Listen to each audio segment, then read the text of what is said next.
Here we go. Do it. Okay, cool. Here we go.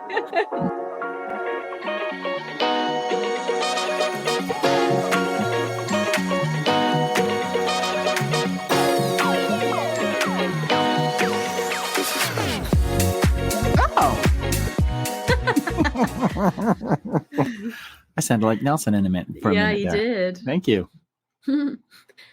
Welcome back, everyone, to another episode of Coffin Talkin', where we unravel the mysteries, embrace the peculiar, and find humor in the unconventional world of funerals and death. Hi, Dad. Hi, Holly. I wanted to almost sing death in the Is that unconventional a theme method song of that you death. you've created yourself, or? Yes.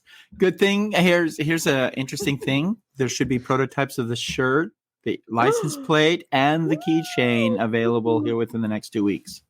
Are we doing pens? We can. Because I was reminded, I went to dinner with one of my friends this past week. Okay. And she reminded me that while I was living in Texas, you had sent me a bag of probably at least 50 or 60 of the pens that you use in your mortuary that have your logo on them. Yep. And everyone I encountered, I gave them a pen and I called it a death pen. Oh. And well, you couldn't do that here because people would look at that as taboo. What? I'm not taking that pen. Taboo. I mean, you just created a theme song for the word death, Dad. That's right. Well, I think we're past okay. taboo. All right. Okay, I can accept that. Yeah. So that might be a good idea. I'll have some. I'll look at having it done. Yeah, but I mean, also, if our coffiners have anything that they would want in particular, we can also be open to suggestions. Okay, so they know what we're working on: T-shirts, polo shirts, keychains, license plate frames, and coasters. Nice. So that's what I have in the works right now. I think that's a solid start. Yeah. And you mentioned now pens, and I think you also mentioned hats. So we'll see. I did mention hats. I think it'd be fun to do some sweatshirts. Sweatshirts? Yeah, I'm such a huge fan of sweatshirts. You have to realize that we have listeners that don't live in Arizona, so they do have need for sweatshirts. Okay. Well, that's that integral part of your mindset once again, Holly. Let me tell you. Okay. But no, what's new with you? What happened in your week? Well, let's see. We had an anniversary. A wedding anniversary. 34. No, 33. Getting ahead of yourself. I know. And can't really believe that much time has passed, truthfully. I know. So had a nice evening with the fictitious one. And so it was really nice. We had just a nice quiet evening, which was good. Yeah, that's nice. Mm-hmm. That sounds great. And what about you, Holly? Let me just spitfire. So I graduated. Moment of silence. Please, Coffiners, moment of silence. Fantastic news, Holly. Yes, to be graduated. Aren't you excited? I'm super excited. I'm sure you really weird. I had just mentioned this to you earlier this week, but it feels weird to have my free time become my actual free time, where I don't have to. I was just sitting down to watch a show and I pulled out my laptop and I thought, oh, I could do a quiz or I could write a paper or something right now. And I thought, oh my gosh, I don't have anything to do. Yeah. Mm-hmm. Kind of scary thought. It is. I was going to say, yeah. Also freeing in a way. Mm-hmm. So good all around. Good. And we've been getting a lot of rain this weekend. So we've been checking on our garden and we've seen the first little sprouts of our lettuce and our carrots popping up. And I believe a cucumber. Nice. So that's really fun to see. Anything on strawberries yet? We don't have any plants popping up yet, but we do have the flowers of the strawberry are just nice, vibrant pink. Mm. So I think it's doing really well. Good. Mm-hmm. Good. That makes me happy. Yeah, me too. And that you're ingenuous and your ingenuity is thriving enough to allow you to have the guts to do a garden. Oh yeah, I mean it's all Caden. Okay, yeah. I don't know that I would ever try one here, but Oh, you no, can't grow anything in Arizona no. Well, except for you cacti. can. Cacti and cantaloupe, pumpkins. Oh, we planted cantaloupe too. Yeah. Oh, good. I'll send Hopefully you that'll one. come up good. Oh, well, Oh. wait for us to come visit, Holly. You don't have No, to I think send I them. want to send it. Okay. Freeze dry it first, will you? Okay. Mm-hmm. Yeah, so that's about it. I think Good. those are the highlights at least. Good. Good. Oh yeah, so it's time to be frank. Man, for a minute there, Holly, I wasn't really quite sure what you were doing. You're looking off in different directions. I'm like, what is she doing? I just woke up from a nap. I'm lucky to be here. Thinking, look at me, Holly. Look at me. Come on, what are we doing? Introduce Okay. me. All right, here we go. Go. So today's story kind of is reflective on the American culture in general. And I only say that because I was born years ago. I won't tell you what year, but years ago. And the statistics are alarming as to the size of the American people anymore. Yes. Uh-huh. And I think over the last 40 years, the average weight of the American people has tripled.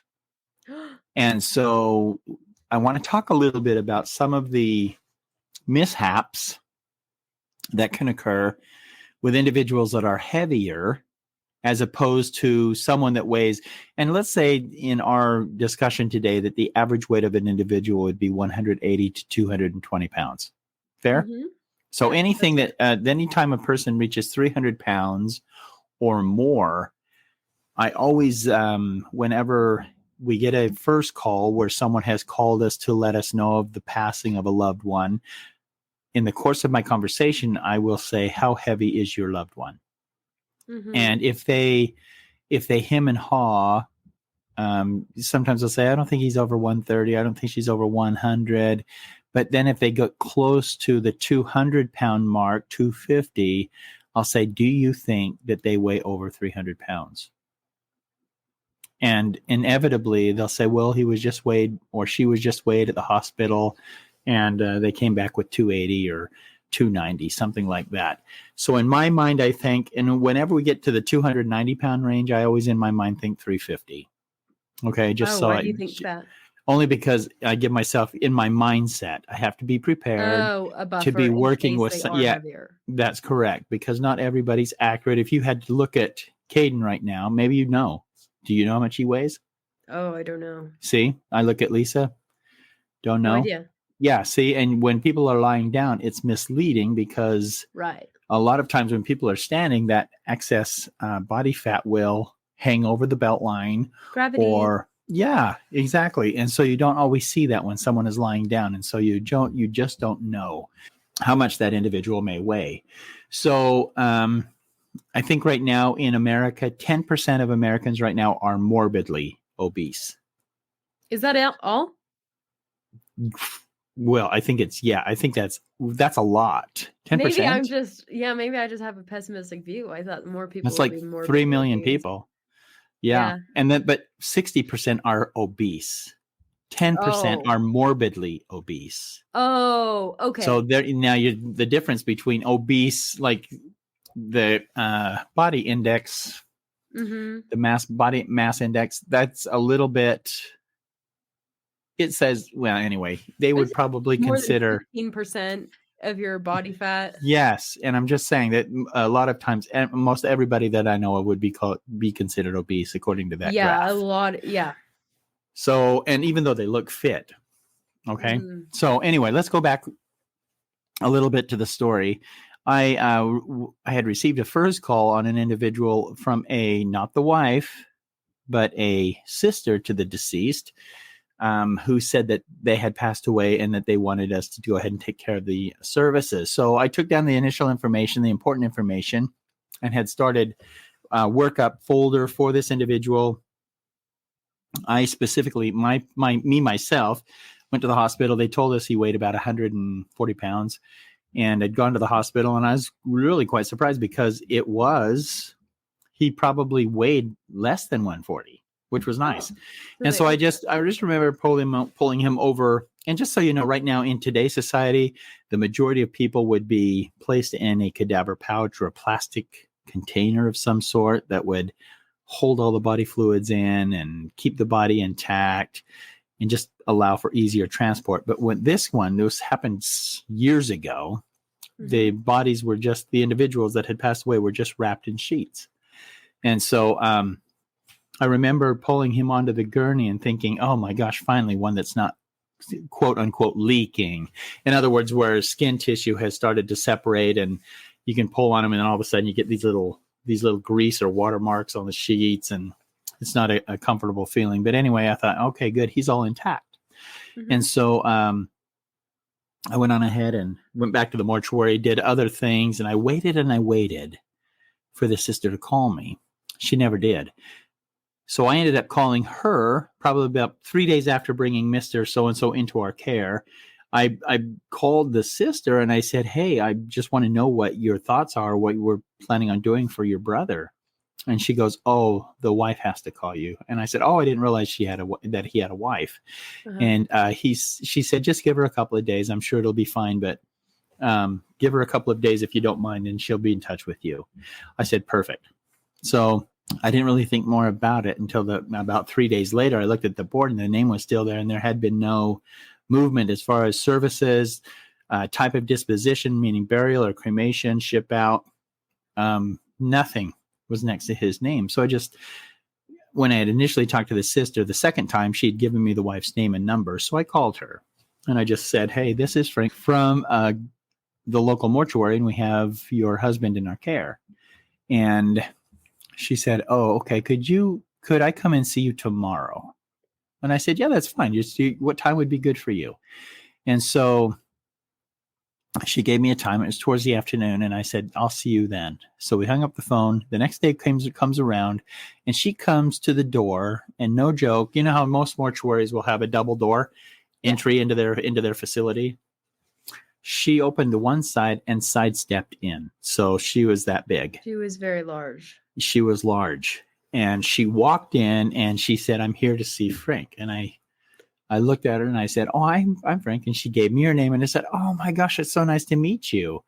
And I immediately am thinking the differences between her and him, her husband that had died, and I just wondered how they got along, truthfully. And so I brought her into the arrangement conference, got the paperwork all laid out on the table, and I was starting to ask some just simple questions regarding the death certificate. And she stopped me and she said, Frank, how does he look? And I said, I think he looks good. And she just started to cry. And she said, oh, I am so grateful that he looks so good. And I said, well, yeah, he didn't die from a traumatic death. So what are you expecting? Exactly. What are you thinking? What part of the story am I missing?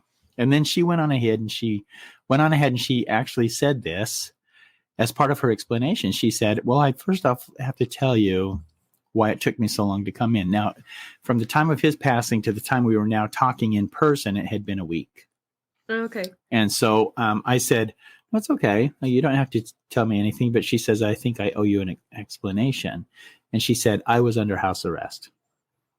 And I said, what? Oh, so that's not what I was expecting. Yeah, your face, Holly. What? So anyway, she was under house arrest. And I just said, oh, that's too bad.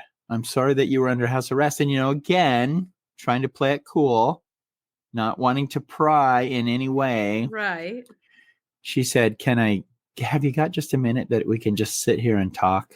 And I said, absolutely. So I did what I always do. And I just put my pen down on the desk and I just put my hands on the desk and I just looked at her.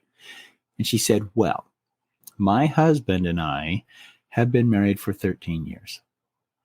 And I said, oh, well, congratulations to you guys. And she goes, we had the type of relationship that we didn't really care about what either of us looked like. And I said, oh. And she goes, so as I put more pounds on, he loved me even more. And we would create this game when he came home from work. He worked construction.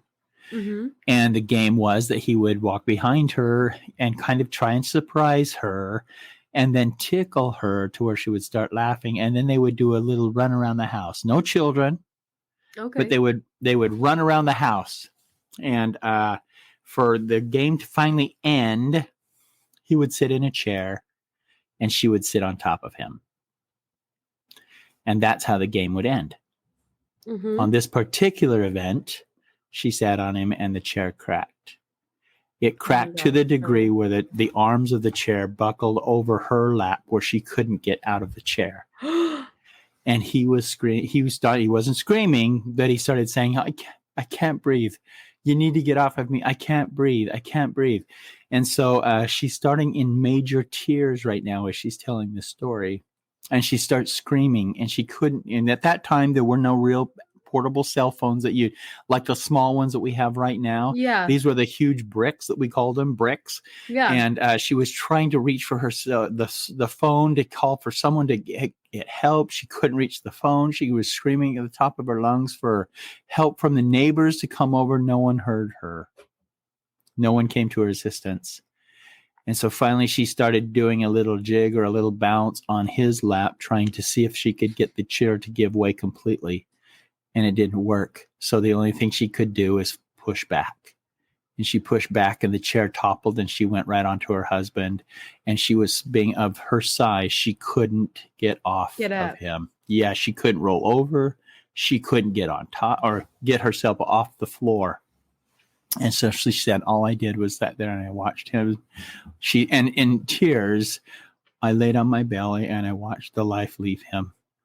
And she said, and she said, I couldn't do anything. And so crushed him to death. That's exactly what happened.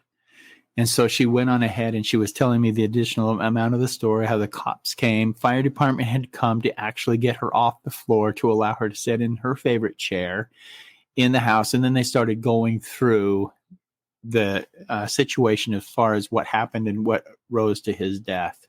Uh-huh. And they couldn't believe it. And so they thought that she purposefully crushed him. And so they arrested her for his death. And even though it was totally accidental, and she went on ahead and told me all about his family and how they are no longer talking to her because she felt that, that is exactly right. They were blaming her for his death. Yeah. And she said, so my whole life in one afternoon came to a kind of a stop. And so suddenly she was being looked at as a criminal. Right. And so she said, that's why it took me so long to get a hold of you, because the investigation took them a week, but I was only allowed 50 yards from my house because they put an ankle bracelet on her and told her that she couldn't leave the house without clearing it with them. And she had mentioned that she needed to make funeral arrangements. And they told her, isn't there someone else in the family that could do that? The sister. And I thought to myself, that's kind of, that's the reason why the sister called. But I just felt bad that she actually had the opportunity to make the arrangements for her husband. And yet the medical personnel and staff was trying to push her to have someone else do those arrangements for her and allowing her that. But anyway, so we went on ahead and we finished the arrangements. And she wanted to have him buried. And so we talked about the cost of burial, which was really quite reasonable. And then she looked at me and she said, well, what would it cost to have someone like me buried? And I looked at her and I said, someone like you? And she said, yeah, with my size, what would that cost be? And I said, well, you'd have to get an oversized, maybe a triple oversized casket. Yeah. And then when you got a triple oversized casket, that means you have to buy either a space and a half or 2 spaces for that casket to be set into a grave. As opposed to just buying one single grave, you now have to buy 2 side by side that would allow you to have your casket placed in that grave. Right. And she goes, so in other words, when I'm buying a casket or when I'm buying a grave for my husband, I now have to, instead of buying another grave, I have to find a spot where there are 3 graves together. And I said, yes, unless you lose the weight. Mm-hmm. And she said, well, I've decided that from the instance that's happened here, I would go ahead and lose that weight. And I said, well, that's good a for you. pretty big wake up call. Yeah. And I said, that's a pretty good decision on your part. So we continued talking. We went on ahead and had the services for him. Like I say, just a normal sized individual for him. We had his funeral services and then transported him to the gravesite.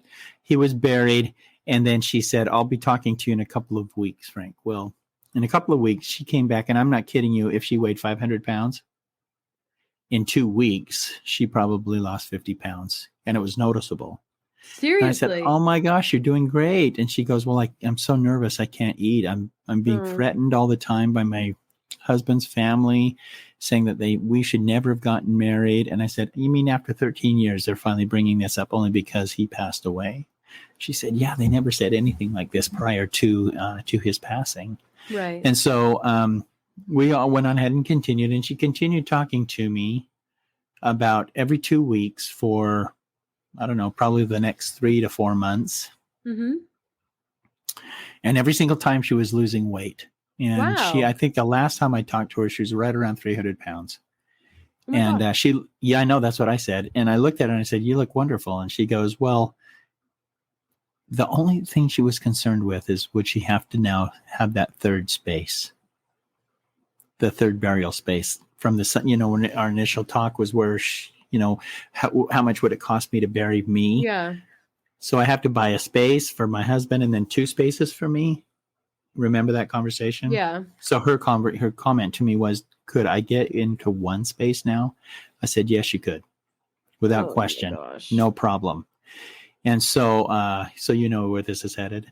Yeah. So she goes, oh my gosh, that just makes me feel so much better. Thank you, Frank, so much. I do appreciate that, the time you've allowed me to come in and talk to you. And now, see, comments like this, you never really focus on. Right. For me, anyway.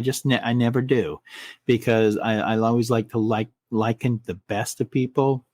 And so anyway, she left the office, she left the facility, and I didn't hear from her like clockwork. It was almost like every 2 to 3 weeks I would hear from her, either a phone call or she would come in.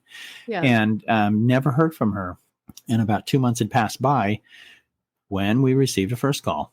And the first call was this lady.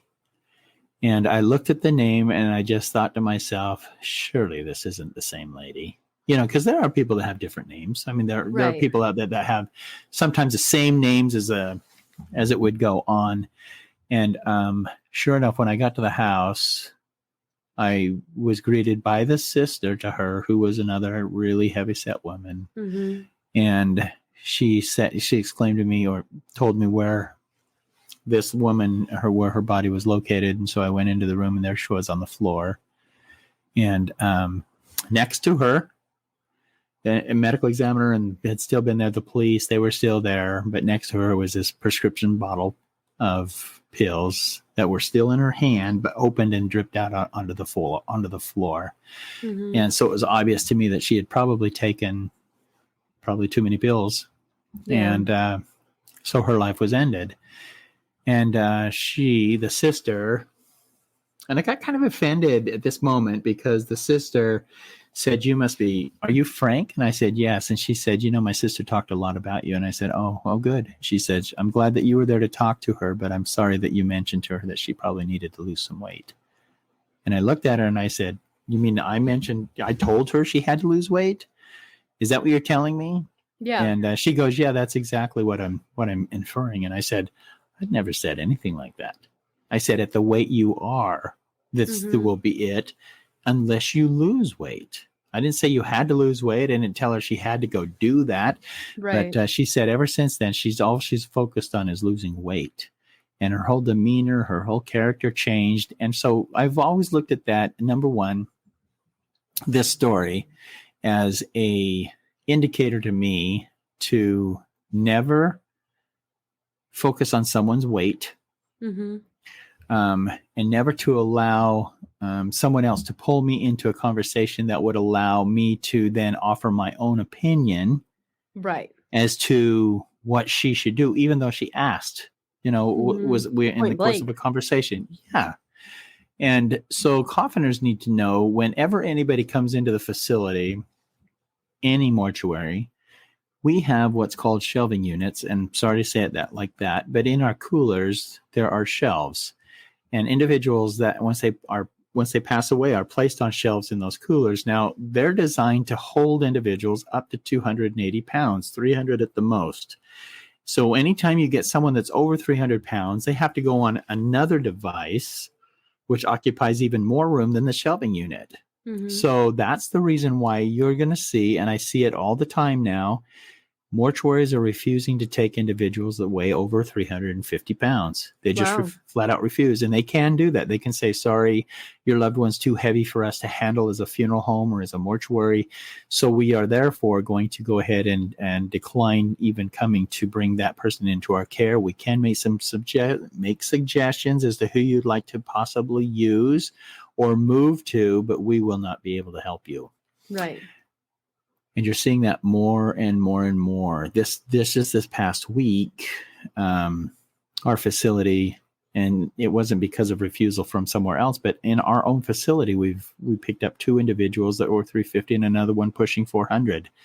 And it's very difficult to house everybody in the cooler, because that means a shelf has to come out, because they're either placed on a gurney or on a table large enough to support them while the paperwork is being done to allow us to get them to the crematory, buried, whatever the case might be. So it becomes a very touchy situation in regards to space and logistics when it comes to heavier people, as to what we can do and still feel as though we've been integral to the other patients or customers that we've had that same week, or in just that might still be in our care. So when someone that heavy goes into the cooler, chances are a rack comes out. Yeah. And so you need to understand that if a funeral home causes and says to you, no, don't be offended. I don't think you should, well, I'll never use them again. I don't think that's the type of attitude or suggestion that I would suggest anyone pass on to anyone else, but just realize that they're doing it because they have other loved ones that are in their care that they've been commissioned to take care of, that now they're going to matter of space. It's exactly right. And mobility. Right. Sometimes when they're that heavy, they are hard to move and manipulate into different positions. You've seen that. Yeah. So it's it's the whole dynamic changes as soon as I hear the weight of 350, 400 pounds. I begin to think, okay, so now hold it. Who have I got in my cooler? And I go through names real fast. And I'm thinking, okay, that's probably 4 racks, 5 racks. I got room for 7. I could pull 2 out. You know what I mean? So you're having to do everything. But then what do you do if its second one comes in? Which has happened to me this last week. I mean, we were lucky enough to where we were able to do it all and make sure that everything was taken care of appropriately. But it becomes a true logistical nightmare. So let's go back. Play Tetris almost. Oh, yeah, kind of, yeah. So let's go back to this woman. So when her services came around, the sister knew that she had purchased property for her husband. Mm-hmm. So what she chose to do, because she was single herself, she chose to have her sister cremated and then placed at the foot end of her husband's grave in the same grave space, so that she could take the grave space already paid for. Are you serious? I'm glad you caught it. And I thought to myself, hold it. I understand you're the next of kin and have the opportunity and the ability to make that decision. But I just want you to, and I just said to her, I said, well, she wanted to be buried next to her husband. Well, what would be better than being buried in the same space as her husband? That was her logic. And I said, well, you realize that. So, see, I know that's what I was thinking, but I didn't have any right to say no, because she's the legal next of kin now at this point. Both sets, or her parents had passed away. So now the siblings are the one that in charge, and she's the only sibling that was alive. So she made that determination to have her sister cremated, placed in an urn in a vault at the foot end of her husband's grave. So the two of them are in the same grave space, and she took And I have no idea if she's still alive or what, but she ended up taking that space that was paid for by her sister. And I'm so sorry if this is insensitive, but obviously this woman had decided, I'm going to die very soon. Mm-hmm. So I'm going to lose the weight so I can be buried next to my husband. Like that, I'm guessing that's why she was losing the weight. So she could come in and you could say, you know, like give that validation almost that she needed. Well, I think the clue that would be the most apropos clue for me was that she actually bought the spaces. Yeah. So she didn't say, I only want one space because I'm planning on being cremated and placed at his feet. Right. I'm going to buy 2 spaces so I can be buried next to him. And so but the sister just totally blew that out of the water. And I just thought, well, whatever, here we go, another one. But the whole story with her sitting on her husband, I can only imagine that. And I thought to myself, when the sister was talking to me and confronting me about my conversation with her, I wasn't telling her anything she did not already know. Right. Because of what she looked and witnessed. The way she described it, she said, I just laid there and watched the life go out of my husband and I couldn't do anything. Oh, that's so and horrible. And that was terrible. And then to top it off, to recognize that she was the one that that did cause that life force to leave. So anyway, that's today's story. I don't mean to harpen on obesity or morbid obesity, but if it becomes an issue for you, if you play little games like that this lady and her husband played, know that there are always times that things can go wrong. There are risks. And so, there are risks. And so, always keep in mind, and I'm not the stealthiest of individuals by any means, but man, every time I see or hear about someone that's passed away and their body mass index is higher than what would be normal, I just think, oh man, I could be that in 2 or 3 months if I really wanted, if not wanted to, but if I didn't really watch myself, I could probably do it. Oh my gosh, it's just so easy. It's this slippery slope. So yes, and so coffiners, make sure you fit in that coffin. So do what you can, and there are some things that morticians can do to, I guess, fold individuals into the casket, but I'd rather not. I know it's so much a more peaceful experience if it's just natural. Yep, that's right. And you don't have to worry about it. And oh man, that is just all over a heartbreaking story. Yeah, and I will tell you this too. That's this woman, the most pleasant woman that you could ever want to talk to. Oh, I mean, it was never a drudgery when I saw her walk through the front door. Right. And even though that first couple of times she basically sidestepped through the front door. Yeah. To watch her more confidently just walk through the front door was a big deal. It was a big deal. And so for her, and I think she just needed the additional recognition that she was in fact doing what she thought she needed to be doing. And I don't know if she meant to overdose, but that's eventually what took her life. And it, some people, when you are on medications to help you curb appetite or to help you lose weight, sometimes the prescription is set for, it's a prescription for weight class for a reason. And if you're losing weight at a respectable clip at 2 pills a day, well, then 4 would obviously do much better, right? Do you see what I'm saying? Yeah. And that's the same thing. It is. And I have a feeling sooner. I have a feeling that's probably what happened to her. And so she was probably just to the point where, well, I feel like I'm to the point where I can finally function and I just need to lose 10 more pounds and I'll be happy with myself. So let's just see if we can escalate that. Yeah. Or, expedite that or make that go a little quicker than what would be normal. So I don't know. I truly, to this day, I don't know what she was thinking. I like to think more on the positive side, right, as far as her not wanting to. Good intentions. Exactly. Good intentions to go ahead and reach that goal weight much quicker and sooner than what she had actually planned. I know that she would have been there probably within the next 2 months, but she probably just saw all that weight slithering off, and she just thought, well, I'm going to take 4 pills today and see what happens then. Well, we all know what happened then. Oh, so yeah, sweet girl. That's so sad. It is sad, and especially I could never imagine seeing a loved one pass away that way. Oh my gosh, it would be very difficult. Knowing you can't do anything about it, yeah, but also being the cause. Mm-hmm. Oh. Well, my heart just actually broke when she said all I could do is lay there, and she said I just rocked back and forth, back and forth, trying to roll over, and she couldn't do it.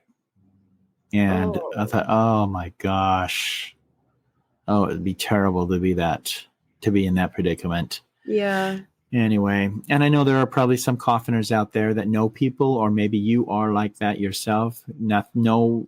Please don't be offended by this episode. Just what has happened in my past, which has opened my eyes to help me understand a little bit more about the human condition, and how sad sometimes that can actually be when it comes to wanting to do something to better yourself and for others through your betterment. But sometimes it takes a tragedy to recognize that the effort needs to be made on your part. Yeah. Oh, so I guess coffiners, just do what you can to feel healthy. Eat a vegetable. A carrot. Go in from Holly's garden. My garden. Send me your address. I'll ship it to you too. Go to garden. Take a walk. Yeah. Get a cat. Get a cat. Oh man! Stop going to school. Stop going to school. You'll feel so much better. You will. Oh my word! So yeah, that's it in a heartbeat. And I have plenty of doctor friends that would probably coincide everything, or that would back up everything we've just talked about. Yeah. And I'm sure that there are other experiences, possibly stories that are out there that would probably need to be rehearsed and even mentioned, even with family members. So coffiners, if you feel like you're brave enough to do that, do it out of a angle of love. Not necessarily of directed. Instruction. Yeah. Almost hey, like you need to do this. Or, what are you doing to yourself? You need to lose some weight. Yeah. Right. So that always makes me say, we've all got our vices, but yeah, I think that people know what's good for them and what's not. It's just so hard to get out of that habit. I know. It's true. And then, you can struggle and work and get down to the weight you want. And it's so disheartening. Within a week, you're right back on that plane where you were before. So yeah, I think right now it's just a matter of being happy with who you are, the situation you're in, and just trying to continually, day after day after day, to be the very best you can be. Yep. So anyway, that's today's story, Ollie. Oh, or this week's story. There you have it. There it is. There it is. There you have it. Well, coffiners, thank you so much for joining us again. If you could please rate our podcast, that would help us a lot. And send us a note over to letsbefrank@coffintalkin.com or on Instagram @coffintalkin. Thank you. And coffiners, if you have any stories that you want us to be incorporating in our phone a funeral, please let us know, because I think those are sometimes the most interesting part of this podcast. Yeah, we love to hear. Yeah, I love stories. Yeah. And so, it's great because it becomes a heartfelt story and something that obviously you'll never forget. And let us help you. Let's see what we can do to kind of get some resolution for you. Yeah. Anyway, love you, coffins. Oh, no, coffins. Love you, coffiners. Well, doing that. Well, that was kind of a dead end, wasn't it, Ollie? Okay. All right. Cheap shot from. I know. Whatever. Okay. All right. See you next week, coffiners. Bye. Love ya.